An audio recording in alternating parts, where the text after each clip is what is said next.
Ya, Bismillahirrahmanirrahim. Assalamualaikum warahmatullahi wabarakatuh. Perkenalkan, Teh Azifah. Eh, Tet, kalau mungkin belum ada yang udah tahu, ada yang belum. Teteh angkatan 2012, dulu di alumni biologi Unpad juga, terus lulusnya di 2016. Saat ini eh, ibu rumah tangga sedang menjalankan S2 di Biomanajemen ITB dan eh, sedang juga bergelut di wirausaha Benih Bun Bun. Jadi nanti teman-teman bisa cek-cek nanti sambil kita ngobrol-ngobrol juga ya. Eh, Hari ini sesuai dengan TOR yang telah diminta akan berdiskusi tentang Muslim kreatif dan berwirausaha. Next. Nah, yang akan dipaparkan kali ini ada tentang definisi kreatif, Muslim kreatif dan inovatif, definisi wirausaha, kemudian wirausaha dalam Islam, dan juga kreatif dalam wirausaha. Next. Apa sih kreatif itu? Kalau kreatif itu sebenarnya asal mulanya dari bahasa Latin, creo, yang berarti itu diinggriskan menjadi to create. Nah, kalau ada juga yang mendefinisikan kalau create-nya itu adalah kepanjangan dari singkatan dari combine, reverse, eliminate, alternative, twist, dan elaborate. Ini sebenarnya terwakilkan definisinya dari menurut Saifuddin bahwa kan kalau di KBBI itu definisinya memiliki daya cipta. Kalau menurut Saifuddin ini dia mendefinisikannya seperti yang kepanjangan dari create ini. Dia kemampuan untuk melahirkan sesuatu yang bisa jadi belum pernah ada atau dalam bentuk baru yang berasal dari kombinasi dengan adanya kombinasi dari yang sudah ada dan juga yang belum ada dan melahirkan sesuatu gitu. Nah, sebenarnya kalau kreatif ini biasanya nggak lepas sama inovatif karena kalau kreatif ini sebenarnya fokus utama dari ide dan biasanya setelah lahir kekreatifkan bentuk karya dari kreatif itu namanya inovatif, dikreasi dan menjadi inovasi gitu. Kalau kreatif itu fokusnya cukup sampai memproduksi ide dan kalau inovatif nanti jadi membuat sesuatu hal produk. Next. Nah, kalau musim kreatif dan inovatif, nah ini berkenaan dengan kenapa sih seorang muslim itu harus kreatif dan inovatif. Kita kembali lagi bahwa Allah tuh menciptakan kita, menciptakan manusia, memiliki akal. Sehingga manusia ini sendiri telah diciptakan oleh Allah memiliki potensi kreatif dan inovatif. Manusia mempunyai kemampuan dalam menemukan, menggabungkan, membangun, mengarang, mendesain, merancang, mengubah, ataupun menambah sesuatu yang bernilai manfaat. Nah, ini terpapar ya dalam firman Allah, udah ditulis juga di surat Al-Baqarah ayat 30, bahwa ketika Tuhanmu, jadi ceritanya itu Allah berfirman kepada para malaikat, aku hendak menjadikan khalifah di bumi, hendak menjadikan manusia khalifah di bumi, wakil di bumi. Jadi kayak Allah udah meyakinkan bahwa manusia ini yang nantinya akan bertanggung jawab terhadap bumi. Malaikat ini berkata, apakah engkau hendak menjadikan orang yang merusak dan menumpahkan darah di sana, sedangkan kami bertasbih, memujimu, dan menyucikan namamu. Jadi kayak melihat Nabi Adam aja yang udah dipercaya dan akhirnya tidak terhasut oleh godaan, itu masih dipercaya sama Allah untuk menjadi khalifah di bumi. Makanya malaikat bertanya, emang nggak khawatir kayak gitu kan, merusak kayak gini. Nah, terus Allah berfirman, sungguh aku mengetahui apa yang tidak kamu ketahui. Yaitu udah masuk dalam hakikat yang Allah udah terapkan gitu, bahwa manusia inilah yang memiliki akal, sudah diciptakan sedemikian rupa sehingga dipercaya untuk melakukan tugasnya menjadi khalifah di bumi. Nah, apa namanya? Kayak kalau ada juga kan kalau Muslim yang kreatif nih contohnya nih ada, Teteh ambil contoh dari Ibnu Wafid. Ibnu Wafid itu beliau dari Ibnu Wafid sama Al-Zahrawi ini sama-sama dari Spanyol. Jadi di masa-masa keemasan yang Cordoba itu ya, Ibnu Wafid itu Muslim yang kreatif karena beliau ini kan orang botani ceritanya, tapi dia mengeluarkan teori tentang bagaimana cara kerja tanaman itu bisa apa namanya kayak yang kandungan dalam tanaman itu bisa menghasilkan obat bius bagi manusia gitu. Jadi dia mengeluarkan teori, mengeluarkan ide tentang cara kerja obat bius gitu di manusia. Ini termasuk kreatif ya karena dia menghasilkan sebuah gagasan ide yang akhirnya sampai sekarang diterapkan. Oh iya, ada namanya obat bius membuat orang seperti ini kayak gitu-gitu. Ketika mau dioperasi dibius. Nah, itu asal mulanya teorinya dari Ibnu Wafid ini. Kemudian ada Al-Zahrawi. Al-Zahrawi ini kan kalau misalnya di kedokteran itu kita kenal Ibnu Sina ya. Kalau Al-Zahrawi ini beliau yang menemukan apa namanya pembedahan alat-alat untuk alat-alat bedah, operasi bedah. Jadi kayak salah satunya nih yang dipakai sampai sekarang itu benang yang dari catgut itu kan. Jadi kayak apa namanya beliau ini awalnya menggagas mencari ide menjahit dari pakai bahan apa ya menjahit setelah dioperasi setelah dibedah kemudian mencari bahan jahitan yang bisa menyatu dengan daging kita gitu dan halal akhirnya ditemukanlah si catgut ini yang berasal dari usus kambing ya kalau nggak salah ya jadi dari organnya apa hewan-hewan yang memang halal itu penemunya Al-Zahrawi kemudian next. Nah, ini juga kayak siapa? Nabi Idris. Nah, Nabi Idris itu kan kalau dibilang itu generasi ke-13 dari Nabi Adam kalau nggak salah. 13, 13 atau ketiga gitu. Nanti tolong koreksinya aja. Kayaknya ke-13 sih. Nah, ini beliau ini orang pertama yang punya ide untuk membuat pakaian gitu. Jadi dari pakaian ini jadi kayak gimana menutup aurat dengan baik. Akhirnya yang menjahit itu awal mula dari Nabi Idris. Itu gagasan idenya. Terus kayak ini Nabi Sulaiman. Tetap aku suka cerita Nabi Sulaiman.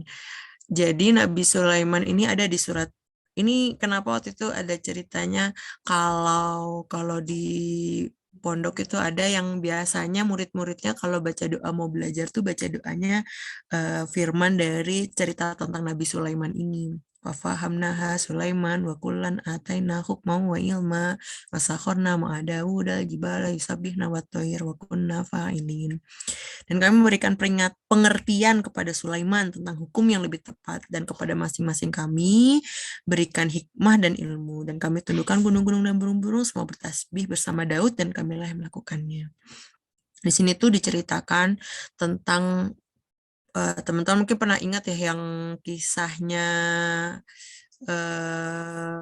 seorang ibu yang anaknya ada dua ibu yang saling mengaku satu bayinya itu miliknya siapa miliknya siapa gitu kan jadi waktu itu ceritanya ada seorang ibu bawa bayi nitip bayinya ke tetangga kalau nggak tetangga saudara gitu itu banyak itunya ya banyak ceritanya jadi bayinya tuh dititipkan, padahal yang dititipkan itu juga punya bayi ceritanya. Terus ditinggal pergi cari minum, cari air, yang ibu menitip itu nah, cari air. Balik-balik bayinya tinggal satu, cuman satu bayi. Terus yang dititip itu apa namanya udah tahu sebenarnya kalau jadi waktu itu yang dititip itu lagi masuk ke dalam rumah. Anaknya dua bayi itu ditinggal di luar rumah, ibunya lagi yang dititip itu lagi ke dalam rumah, lagi ada urusan, begitu keluar ternyata ada bekas darah, ternyata ada serigala yang makan bayi, ngambil bayi satu. Nah yang diambil itu bayinya dia. Nah bayi yang dititipkan sama yang ibu-ibu yang lagi pergi ke hutan, eh, apa namanya diganti selimutnya, terus teriak-teriak lah, intinya bersandiwara kalau ini bayinya, ini bayiku, tadi ada serigala makan apa, serigala datang, ini bayiku, gitu-gitu. Padahal jelas kalau seorang ibu pasti tahu bayiku yang mana kan, kayak gitu. Pas ibunya datang yang dari hutan ngambil air itu, kok apa namanya itu kan bayiku, kamu ngaku-ngaku, kayak gitu gitulah ceritanya kurang lebih. Akhirnya sampai waktu itu kan memang Nabi Daud itu kan raja ya, raja di sana. Saat itu memang jadi raja. Terus saat itu eh, waktu karena memang apa namanya eh, di kan segala keputusan hakim dan lain-lain itu kan ada di raja, dibawalah kedua ibu itu sama anaknya yang bayi tadi. Terus ya intinya saling rebutan, tapi fakta membuktikan bahwa selimut yang ada itu selimut si anak yang bayi ibunya yang tadi apa dititipin itu. Ya Nabi Daud lihat fakta ceritanya, karena melihatnya faktanya. Karena Nabi Sulaiman ini kan anaknya Nabi Daud. Memang Sulaiman itu Allah memberikan kecerdasan tentang hukum, kecerdasan hukumnya itu luar biasa. Beliau memang bijak dan apa namanya, memang Nabi Daud itu eh, mengakui itu gitu. Jadi lalu bertanya sama Nabi Sulaiman, kamu ada pendapat nggak bagaimana gitu. Soal Nabi Sulaiman ide nih, punya ide kreatif, ya udah kita bagi dua aja gitu kan. Jadi dari situlah akhirnya ketemulah keputusan hukum yang bijak.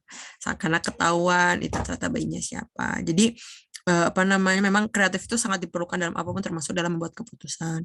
Ya kisah Nabi Sulaiman ini banyak yang cerita tentang keputusan hakim. Ada juga yang tentang kebun anggur dan kambing sampai akhirnya ditetapkan baiknya gimana kambingnya. Kambingnya udah makan anggur kebun orang lain, padahal yang punya kambing ini nggak punya apa-apa, masa iya kambingnya mau diambil, kayak gitu. Itu keputusannya itu Nabi Sulaiman. Ada juga yang tentang apa namanya empat pezina, empat laki-laki yang apa namanya menzinai satu wanita, nggak ada yang ngaku, tapi karena Nabi Sulaiman memiliki kecerdasan yang kreatif itu, akhirnya ketahuanlah bahwa pelakunya empat orang itu, gitu. Nanti teman-teman bisa cari ya. Next. Nah, kalau wirausaha sendiri itu apa sih ya? Jadi Teteh diminta buat cerita tentang kreatif dan wirausaha. Nah, wirausaha itu sebenarnya kalau dari kepanjangannya wira dan usaha. Wira itu pejuang, usaha itu berbuat sesuatu. Jadi berjuang dalam melakukan sesuatu, berjuang untuk melakukan sesuatu. Kalau di KBBI itu wirausaha. Kalau KBBI definisinya sama kayak wira swasta.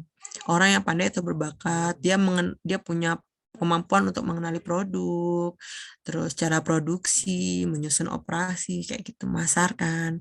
Nah, kalau menurut Suharyono nih, apa namanya, bagus juga.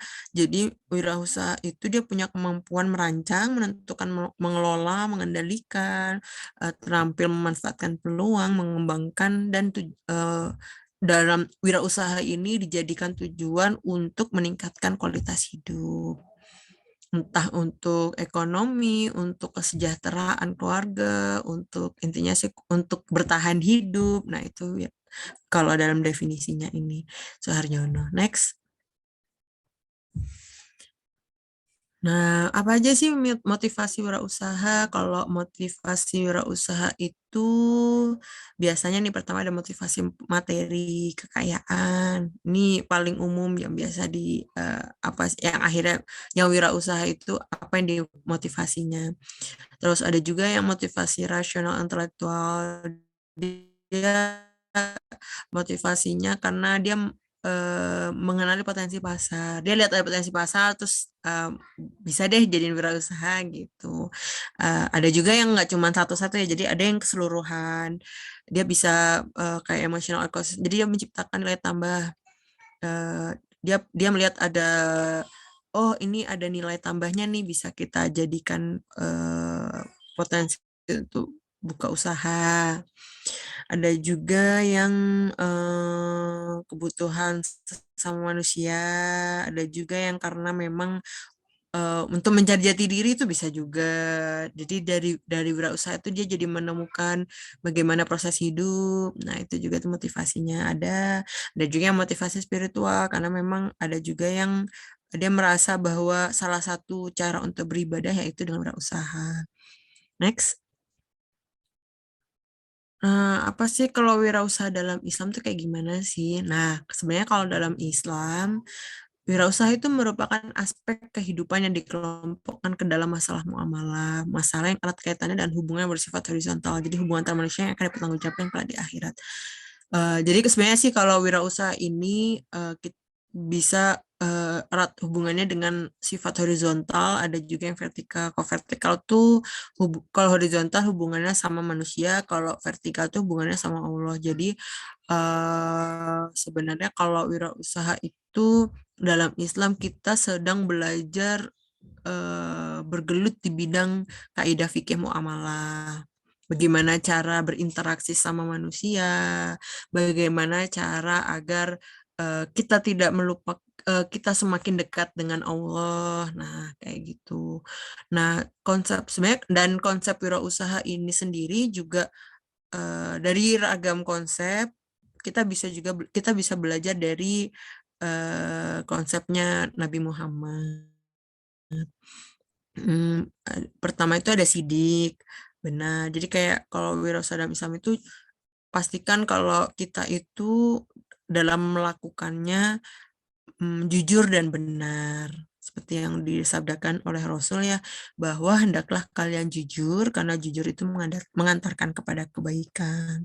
Dan Allah juga sudah berfirman bahwa hendaklah kamu bersama orang-orang yang benar. Jadi ketika kita benar itu, ketika kita jujur, Allah akan memudahkan jalan. Allah akan membersamai kita orang-orang kita dengan para pembeli atau orang-orang yang terlibat dalam usaha kita itu di lingkungan yang baik gitu. Next. Ada juga yang kedua itu amanah. Amanah itu dapat dipercaya. Jadi ketika kita berwirausaha, kita membuka usaha dan memastikan bahwa kita itu dapat dipercaya, tentu akan membentuk kredibilitas yang tinggi. Terus nggak cuma buat diri kita, itu nanti akan tercipta kepada para pembeli juga. Oh, ini mau orangnya amanah, gitu.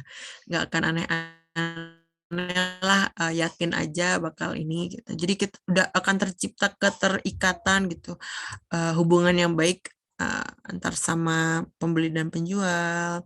Dan Allah juga senang gitu karena kita tidak mengabaikan perintah Allah untuk menjadi jujur, benar dan dapat dipercaya. Kemudian ada tablik. Nah, tablik itu mampu menyampaikan dan mempromosikan.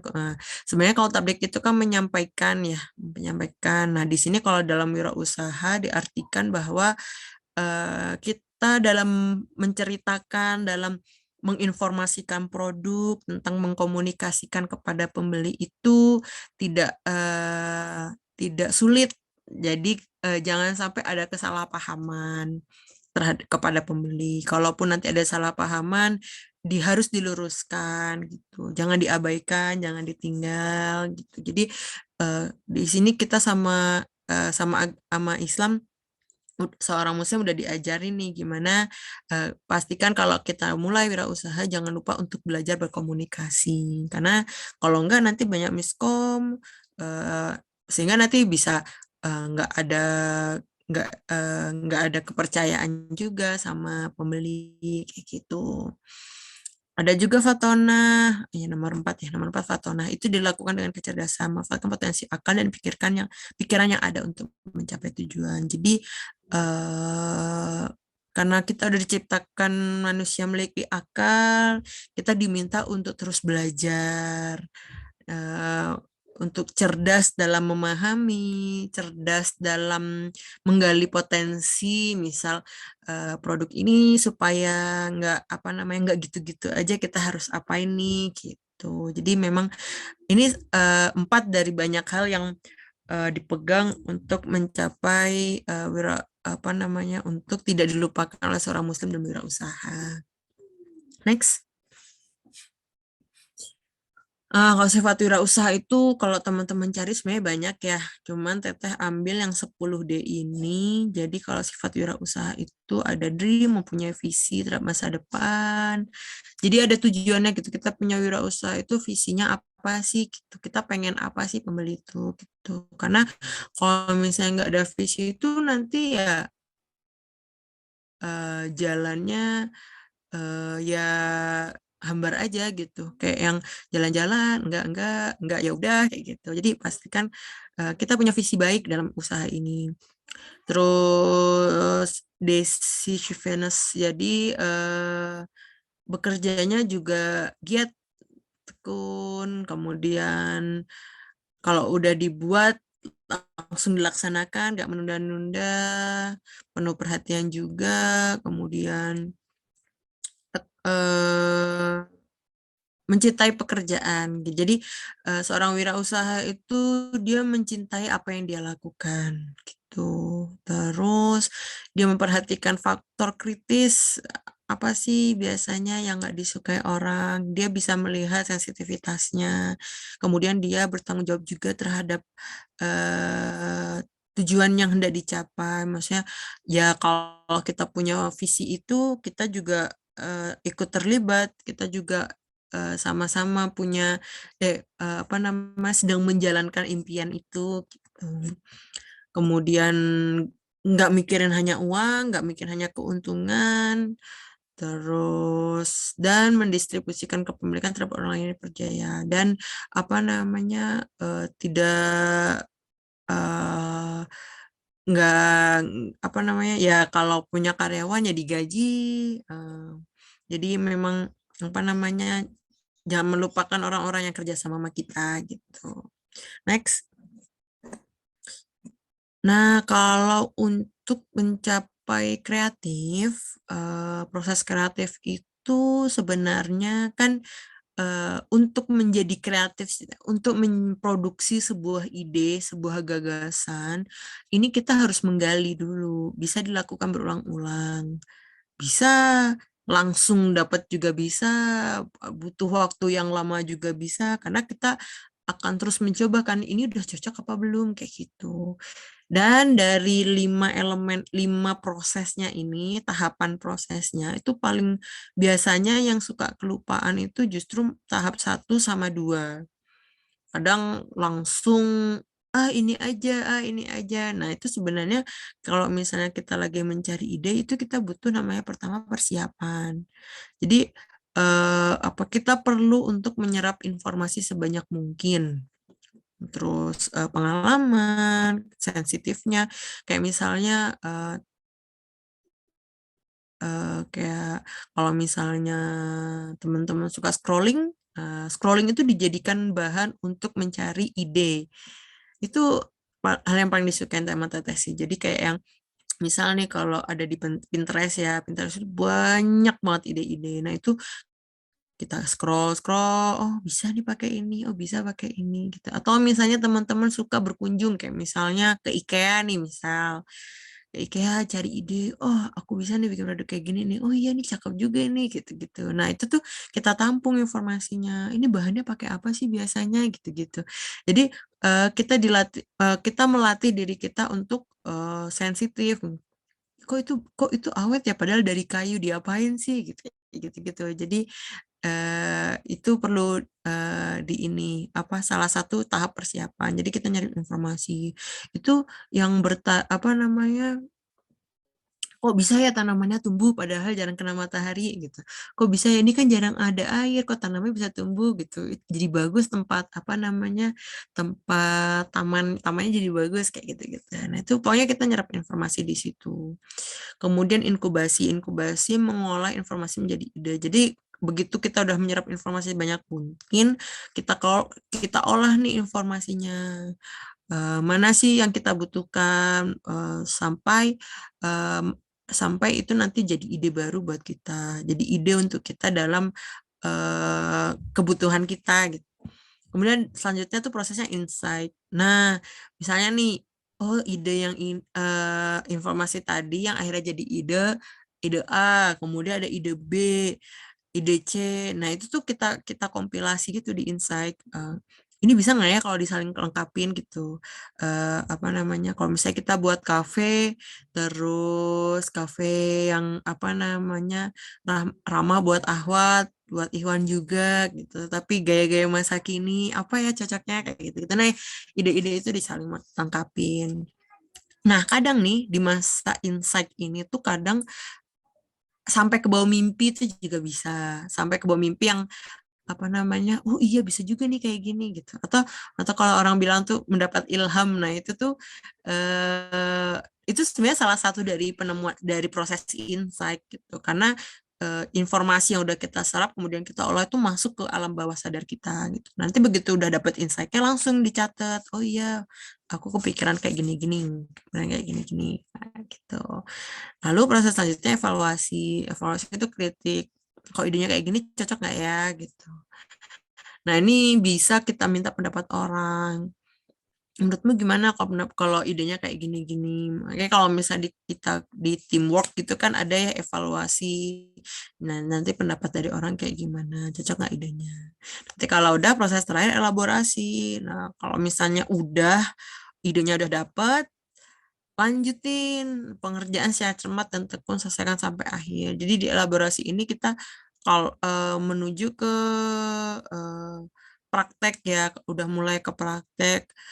Ide gagasan ini eh, menjadi sebuah teori kah yang perlu disampaikan atau apa namanya menjadi sebuah produk yang kemudian nanti bisa dipasarkan gitu. Jadi memang kreatif ini wirausaha itu pasti butuh namanya kreatif. Bahkan nggak cuma untuk menjadi usaha ya, dalam mengambil keputusan itu juga harus kreatif.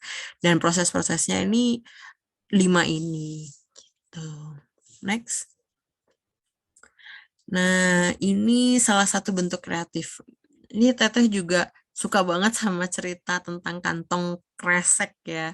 Kresek kantong plastik ini. Ini tuh sebenarnya hasil ide dari gagasan kreatif. Kalau teman-teman pernah tahu ceritanya, dulu tuh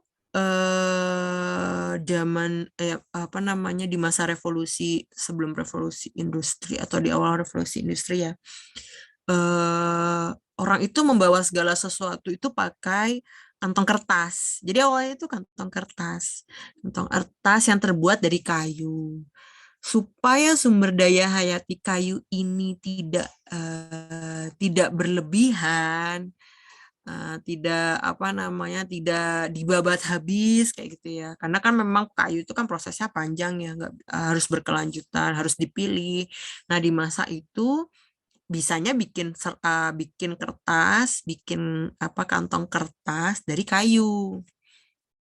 Supaya masalah ini bisa teratasi, dibuatlah polimer. Polimer dari plastik untuk memudahkan kita membawa barang-barang. Jadilah kantong kresek. Nah, kantong kresek ini sebenarnya hasil ide kreatif yang harusnya dipakai, yang memang saat itu idenya untuk dipakai berulang-ulang. Karena pertama, untuk supaya tidak membuat kayu itu kan, kantong kertas. Terus kantong plastik awet, bisa kuat dipakai, terus bisa berkali-kali dipakai. Jadi kantong plastik itu reuse gitu kan. Cuman anehnya ya, kekreatifan itu akhirnya tergeser gitu. Ini Teteh cerita dari awalnya aja ya, awal mulanya. Memang kantong plastik ini ide kreatif dari memecahkan masalah si penggunaan sumber daya hayati itu gitu. Terus YouTube, teman-teman lihat ya, YouTube dulu ceritanya YouTube itu ada orang yang pengen apa namanya momen berharganya dia itu ingin diketahui banyak orang gitu, ingin ada tempat penyimpanan. Nah, itu akhirnya lahirlah YouTube. Jadi pengen kayak siaran TV gitu kan, siaran yang emang bisa dilihat sama orang, bisa diputar-putar ulang itu. Kemudian Google itu juga ide kreatifnya dua mahasiswa ya, kalau nggak salah dua mahasiswa. Jadi mereka itu ingin orang itu mudah mencari informasi, karena waktu itu dia juga kesulitan untuk apa namanya cari-cari informasi sulit. Sehingga lahirlah Google. Pasti itu muncul dari usaha-usaha tuh muncul memang dari potensi kreatif gitu si pembuatnya. Terus Gojek juga nih ya Mas Menteri ya. Jadi dulu ceritanya Mas Nadim itu memang dia kesulitan cari ojek di Jakarta gitu. Karena memang Jakarta ripuh kan ya. Sampai akhirnya muncullah fasilitas untuk mengumpulkan apa namanya para ojek gitu kan, driver ojek. Jadilah Gojek. Kemudian ada juga Ruang Guru. Ruang Guru ini waktu itu si siapa? Belva sama Iman ya. Jadi mereka itu pengen apa ceritanya mereka itu nyari guru privat. Mereka kalau nggak salah mau apa ya lupa aku. Nyari guru privat tapi susah nyarinya gitu karena modalnya waktu itu kan modalnya online gitu. Kalau kalau nyari ke lembaga-lembaga gitu kan rata-rata jarang yang privat, biasanya langsung datang ke kelas gitu kan. Biasanya kan kalau dulu tuh ingat nggak sih nyari guru privat tuh kayak kudu harus yang kenalan dari gurunya siapa kayak gitu-gitu karena biasanya bikin fasilitas yang supaya orang tuh mudah buat nyari guru, bisa dibuat privat, bisa ya intinya kita belajar itu mudah lah, nggak harus nyari-nyari susah nyari orang gitu, di ruang guru. Next. Nah, dari tadi yang cerita sudah besar-besar itu bisnis-bisnis besar, kita juga ada nih alumnus biologi Unpad. Nah, kalau di teman angkatan Teteh ada nih, ada Floras, ada Card Floris, ada Lettering Outlet. Ini mereka mereka membuat usaha dari hasil kreatifnya tentang bunga. Jadi kalau Floras sama Card Floris ini sama, cuman beda domisili. Yang satu di Sukabumi, yang satu di Bandung. Kan kalau membuat rangkaian bunga itu ya memang harus kreatif dan seni ya, seni kreatif ya. Belum lagi gimana nih caranya biar bunga-bunga yang segar ini tetap bertahan selama berminggu-minggu gitu. Sehingga meminimalisir rugi, tapi juga bisa ngambil bunga dari impor, karena bunganya yang dipakai juga bunga-bunga impor ya, bunga-bunga yang emang dari luar negeri. Nah, itu butuh kreatifan. Gimana caranya bunga potong padahal kan nggak ada akarnya, tapi tetap bagus, bisa bertahan, segar, dijual dengan harga mahal. Itu kan bentuk kreatif. Kemudian kalau lettering outlet ini dia bentuk seni kaligrafi, tapi memang dipadukan juga sama bunga-bunga kering. Jadi memang model kreatifnya itu apa namanya dengan tulisan tangan tapi menjadi sesuatu yang mahal gitu ya, mahal dan elegan. Nah, terus ada juga nih ini senior Kang Erik. Kang Erik Kaktus. Jadi dulu ceritanya beliau waktu itu ngisi di maba waktu Teteh. Jadi waktu itu beliau tuh waktu lagi CFD kalau nggak salah daerah Dago atau Lembang gitu lupa. Memang waktu itu kaktus itu dijual murah malah justru tuh kayak 3.000-an, 10.000 berapa lah kayak gitu-gitu. 10.000 dapat berapa? Karena nggak laku-laku ceritanya. Terus sama si beliau ini udah deh diborong, dibeli gitu. Kasihan lihat ibu-ibu teh nggak laku kaktus gitu. Padahal bagus-bagus kok dijualnya murah-murah menurut dia waktu itu. Sampai akhirnya sama beliau ini dibuatlah jadi souvenir-souvenir kaktus yang di belakang beliau, fotonya beliau tuh yang Erik gitu ya, yang masuk di TV. Report TV Trans 7 ya nih kalau salah. Nah, terus abis itu ya udah akhirnya sekarang punya warehouse banyak apa budidaya kaktus banyak, jumlahnya banyak, dan udah teman-teman bisa cari di Google Erik kaktus gitu. Jadi namanya Erik kaktus. Gitu. Dan nah ini teteh nih sambil promosi ya. Ini teteh di CNN dari Benih Bun Bun, kemudian juga di TVRI. TVRI waktu itu siaran sang kreator. Next. Nah, apa sih? Nah, ini Teteh sambil cerita. Salah satu model kreativitas yang akhirnya Teteh bangun untuk menjadi sebuah usaha.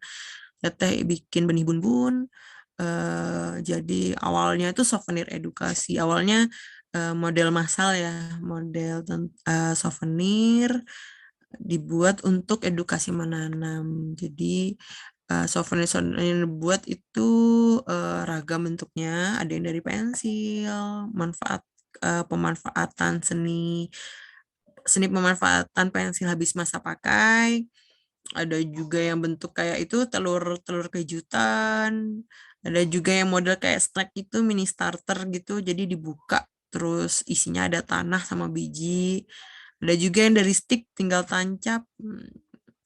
Terus ada juga dari kertas limbah diolah jadi kertas daur ulang tapi udah diselipkan biji-bijian. Nanti bisa jadi media media tanam si kertasnya itu. Dan sekarang berkembang jadi mini farm.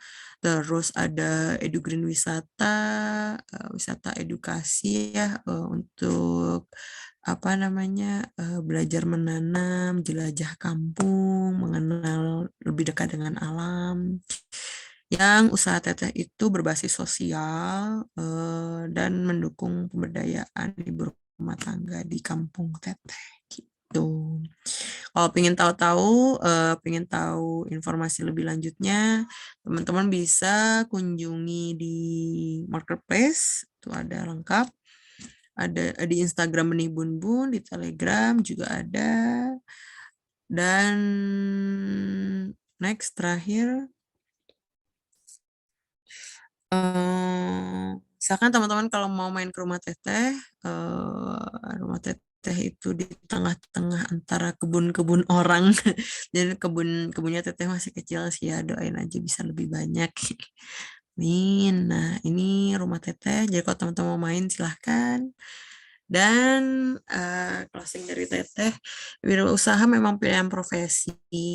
Menjadi wirausaha adalah cara Teteh untuk mengembangkan potensi, penciptaan nilai, dan keberlanjutan untuk diri sendiri dan ekosistem di sekitar kita. Silakan teman-teman kalau mau kenal Teteh lebih dekat, boleh cek Instagram Teteh atau di blog Teteh memenanam.com. Sekian, terima kasih. Wassalamualaikum warahmatullahi wabarakatuh. Sekian.